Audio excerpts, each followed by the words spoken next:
Hi, I'm Claudia Cornett, here at the Beaufort Library with our second speaker in the 31st Annual Book Sandwiched In Book Talk Series, sponsored by the Friends of the Library. Russell Baxley is that person, and he is from Johnsonville, South Carolina, born and raised on a tobacco farm under the orange and purple.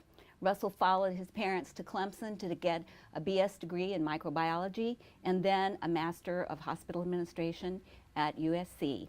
After college, Russell went on to hold positions in from Director of Development to Assistant Chief Financial Officer before he accepted a position and was the youngest CEO in a large Pennsylvania hospital system. He was 31. With 6 years under his belt, he spotted a position that came open back home in South Carolina and applied.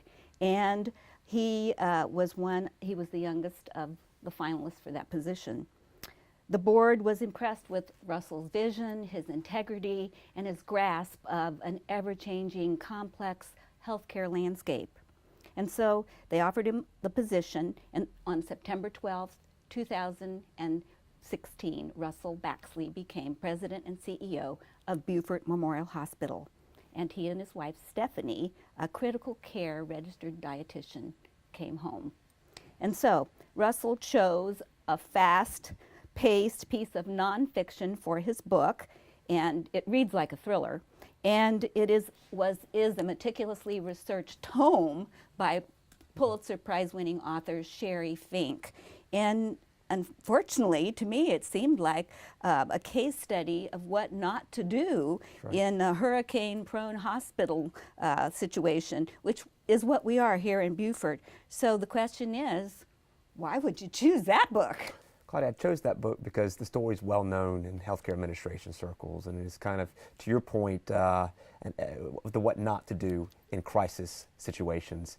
And given that I now live so close to the water, and that we've had 4 hurricanes since my arrival here in Beaufort, I felt the book was relevant in terms of trying to learn what not to do, trying to see what other decisions administrators made, and really see what the worst case scenarios were, so I could learn from that in preparation for our own disaster scenarios sitting right here in Beaufort.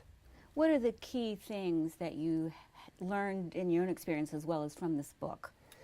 Well, the key thing is preparation is key. It's not what you do during crisis situation. It's what have you done before the crisis arrives, and that is really what makes, I think, hospitals and teams successful in managing these disaster situations, whether it be hurricanes or tornadoes or anything else. How have you prepared before the disaster happens? And you were how long on the job before you had to prepare for the first hurricane?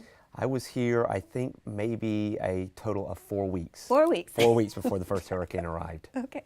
Well, talk about, if everything had gone fine, this book wouldn't exist. So why the title, 5 Days at Memorial? Sure. 5 days are the actual 5 days that about 1,000 approximately people were stranded at Memorial after Hurricane Katrina hit New Orleans.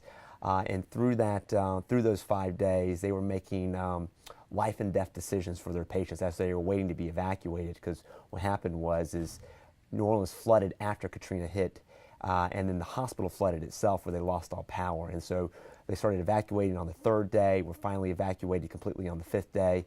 But you'll have to read the rest of the book, but not everyone was evacuated when all the nurses and physicians were evacuated. And the hospital's name was? Memorial.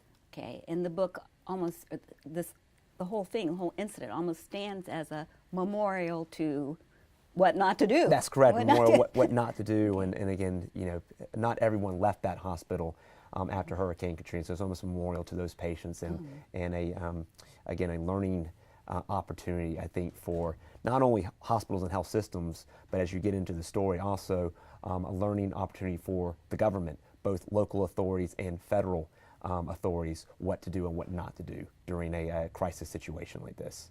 The book is by a Pulitzer Prize-winning author, and so I would like for you, if you would, to read a little bit to give us a sense of the book. Absolutely. So this is a quote from the book, from Sherry, and the quote reads, "Life and death in the critical first hours of a calamity typically hinged on the preparedness, resources, and abilities of those in the affected community with the power to help themselves and others in the vicinity. Those who did better were those who didn't wait idly for help to arrive. In the end, with systems crashing and failing, what mattered most and had the greatest immediate effects were the actions and decisions made in the midst of crisis by individuals.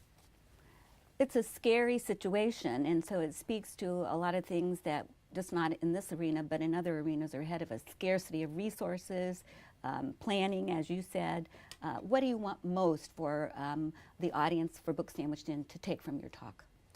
I think what I want them to understand most is just the complexities of what happens and what goes on when hospitals and health systems who are dealing with life and death situations every day, when that is complicated by Mother Nature and external disasters, and how we rely on the resources of the government, both local and federal, to help us in certain situations. And why some hospitals or healthcare facilities are successful and why others are not, and what's the difference between the two. Russell, I'd like to thank you for taking time from a really busy schedule to come out and give us a preview of what proves to be a talk that'll come close to home for us that live in Beaufort County.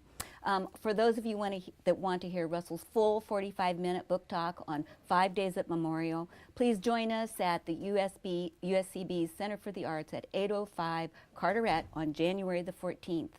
All book talks are free, they're open to the public, and doors open at 11:30. So come for coffee and for free cookies and good conversation. If you'd like a full schedule of the Book Sandwiched In talks for this year, then you can pick one up at the Beaufort Library or any Beaufort branch. And you can also go to the Friends website, which is friendsofthebeaufortlibrary.com, or you can email the Friends at friendsbeaufort@gmail.com.